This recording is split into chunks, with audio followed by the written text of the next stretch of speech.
Hello, and welcome back to another episode of PlantCare.club, where we care about your plants. On this show, we say we like to do three things. Number one, we talk about your plants, indoor, outdoor, whatever you've got, we talk about them. Number two, we do product reviews, so that can be soil, pots, new plants coming to the market, whatever it is. And number three, we answer your questions. So if you have any questions, if you think of something while you're listening to the show, go to plantcare.club and fill out our question form.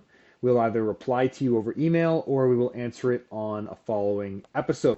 So today, another thing I forgot to mention. I almost always forget to mention plantcare.club. We've got a lot more on there. It's not just questions. There's past episodes. There's blog posts. There's a ton of other information. So if you have a question and you're thinking, okay, where do I go to find an answer to this?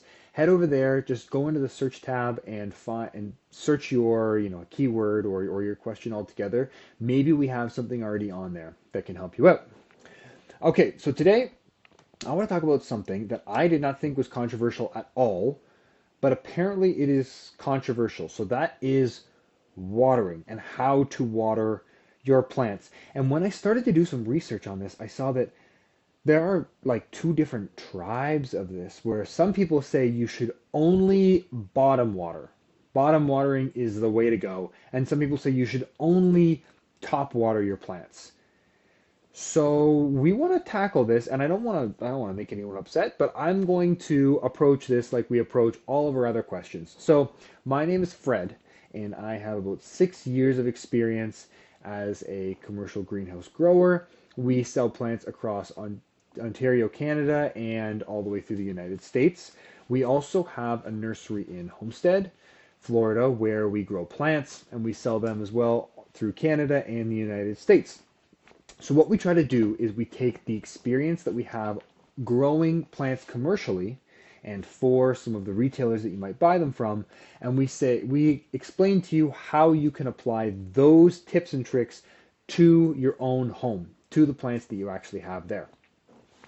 So bottom watering, top watering, and the reason that I've been so confused about this is because we do both. So that's why I don't totally understand. First off, I'm going to give you an example of top watering. So this is top watering that you see here. This is an irrigation boom that you might see in a greenhouse. This boom has, if you're listening to the show and you're not seeing this online, it has a really big arm and a whole bunch of nozzles that are all spraying down at the same time. So this boom can move across the greenhouse, so across from one end to the very far to the other end, and it will spray down water all at once. And what's happening is the water is landing on the leaves, running down the leaves, down to the center of the pot, and giving water to that plant. So that's the general way that a lot of plants are watered. I would say anything that is grown outside, like let's say garden mums. There are some outdoor plants like annuals, hanging baskets, like they'll grow geraniums, million bell, petunia, all of those kind of varieties. They grow them outside in the late fall. Through the fall, the geraniums, million bell, petunia, they would be in the late spring, usually in the northern hemisphere. Yeah, going into April, May, they would start to grow them out there. And a lot of the tropicals. I was going to say all, but I don't want to say all because I want to roll that back. A lot of the tropicals that you would have. The tropicals as in house plants, outdoor, indoor tropicals as well. So that would be Majesty palms, Kimberly Queen ferns, and then any house plants, Monstera, Ficus, Sansevieria, whatever you're thinking of. A lot of them are grown with top-down watering. They are usually grown with sprinklers. So the sprinklers that would just throw the water all around in a big circle. Wherever it lands, it hits the leaves, rolls down right to the top of the pot. So as you can see, this is used very commonly. It's used a lot in a lot of different areas and examples. The next option is bottom watering. So if you are looking at the slide that I have here, you can see that there's some water right down the middle of a greenhouse. Now I'm going to try to explain this as best I can. If this doesn't make any sense to someone who is listening, Google flood floors. That's what you want to Google. Flood floors greenhouse, and that'll give you an idea of what it is. So what this is a greenhouse bay. There are plants on either side. And down the middle, there are a whole bunch of holes. And all of these holes will have water that will run up through the hole and then run across the concrete and then down a chute on the other end. And what's happening is because the water is running up, running across and down, all of the pots that are in that water's way are soaking up water from the bottom up rather than from the top down. I hope that I've explained that a little bit better. But as I said, if it doesn't make sense to you, Google flood floors. Essentially, it's as simple as it sounds. It is a flood that you're putting in the greenhouse. It completely floods the area. A grower will turn on the water. Water comes up, floods a zone. Water is soaked up into the pots, and then the grower says, okay, turn it off, and the water recedes back down, and it goes right back into a holding tank that the grower uses then for another crop or another area. This is common for larger pots. As you can see here, these are all larger patio pots, probably for the spring. And yeah, they're probably for the spring. I think I see some geraniums in those pots and some spikes, I believe. So this is a very common way for mature plants to be watered. It's a great way to make sure that it's a great way to encourage root development and that there's uniform watering. With top down, sometimes things can be a little bit less uniform. With bottom up, this is a very good way to have uniform watering across everything. So, another way that water can be distributed is through a dripper system, a dripper irrigation system. So what happens here is water comes from a tank, it goes through a pump, and then it goes into, usually it's a very large tube that will go across the entire greenhouse. Slowly, those tubes, as you get more and more specific, closer to the end pot, the tube goes from larger to smaller to smaller to smaller as you're getting closer there, and then at the very end, it's almost like a little pen that is put into right beside the plant, in this case that you see here on the slide, or directly into the pot. So let's use a 6-inch poinsettia as an example. You can use drip irrigation for a pot, a 6-inch poinsettia pot that's sitting there. You put one dripper, is what it's called, or a stake, right into the center of the pot, which has a little tube that goes back to a larger tube, and using the water that runs down that tube, all of the drippers get pressured at the same time by the water, and they all will emit water at the same rate all at the same time. So this is another way that growers use, another method that growers use to irrigate their crops. I would say this is used a lot for individual watering, like individual plants. Poinsettia is very common, garden mums, across the board, a lot of spring crops. Growers will generally either use flood floors or they will use drippers in a greenhouse. There are cases where they do use the booms, but I would say that's less common. Drippers, flood floors, those are the two main ways that plants are being irrigated. Now, in your own home, you may have a dripper system, but that's probably not very likely. It's more likely you're going to be watering either from the bottom up or from the top down. So,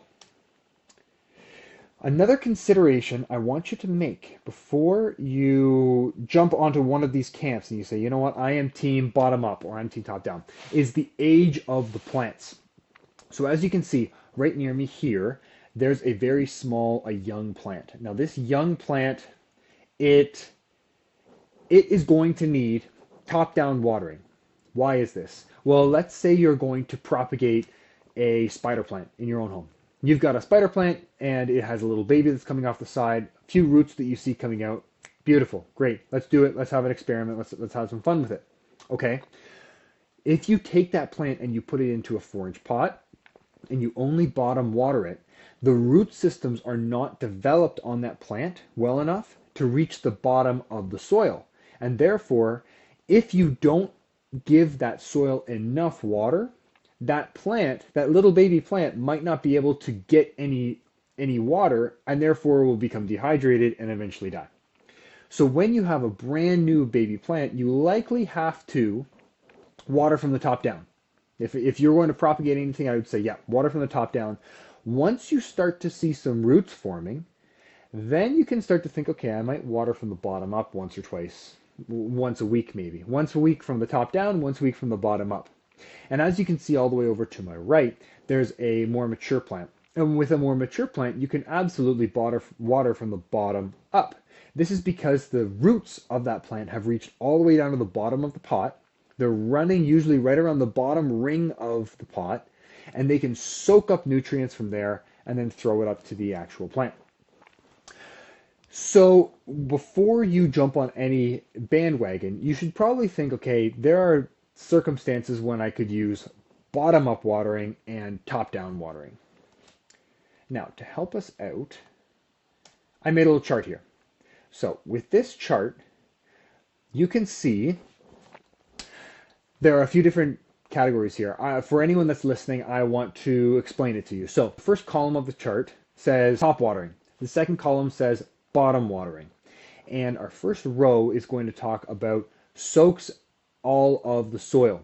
So does top watering soak all of the soil? Yes, it can. If you're pouring water on top of the pot, it can completely soak all of the soil all the way down to the bottom. Bottom watering can do the exact same thing. If you leave a pot in some water for long enough, that soil will soak it all the way up to the top of the soil. It'll soak it all the way up. So both of these methods will accomplish that goal. Which one is better for bugs? Now, in your home, I would say that bottom watering is better for bugs. And this is because if you can leave that top layer of soil for almost all of your houseplants, if you can leave that dry, it will not encourage fungus and fungus gnats specifically from growing and from living on the top layer of that soil. If the top layer of soil is constantly wet, and that's something that can happen from top watering, that can cause fungus, bacteria, fungus gnats, different bugs to grow in that area, especially if it doesn't dry down. You almost want the top layer to be like a crusty, very dry, because it stops the bugs from living there. Okay, root development. Root development, I would say bottom watering is better. And this is because, as we mentioned earlier, if the roots are all the way down to the bottom of the pot and you're bottom watering it down there, it encourages the plant to shoot more roots all the way down.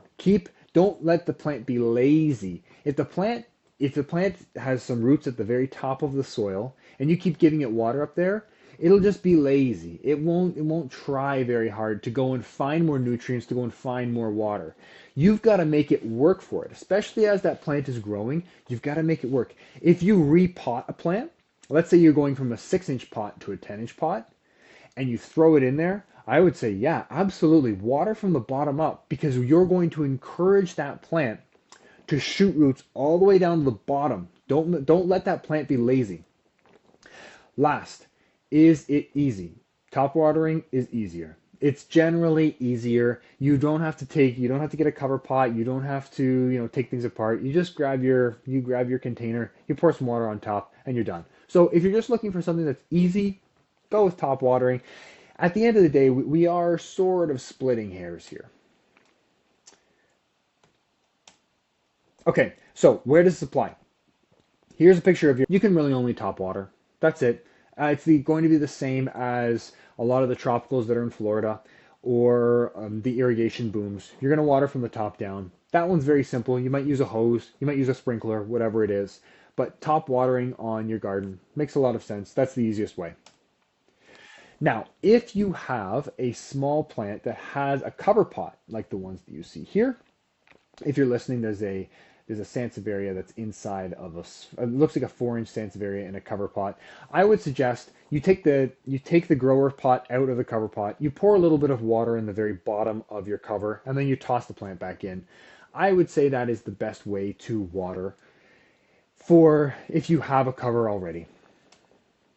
Now, if you don't have a cover and you only have one of these, like a tray on the very bottom of the pot. So if you're listening, what we have here is a plant that's in a 4-inch pot, and at the bottom there's a little tiny tray. You could think of it as like a plate. If you took your 6-inch pot, you set it on top of a plate, there's a little tray at the bottom that can collect some water. In this situation, you probably want to water from the top down, because if you fill up that bottom tray, that might not be enough water for your plant for a longer period of time. So I would suggest in this situation, water from the top down, fill up the bottom of that tray a little bit, and then let it go from there. So hopefully I have not ruffled any feathers because, as I said, apparently there are two different tribes on this, and hopefully you haven't picked any because it's best to use both methods. Depending on what stage your plant is in, use both methods. If you're propagating, you have to use both. If you have any questions, please send us a message at plantcare.club. If you're looking for any more resources on different plants, if you're looking for something specific, head over there. We've got more blog posts, we've got more information. There's lots over there. So head on over. Until next time, I will let you go. Talk to you later. Thanks.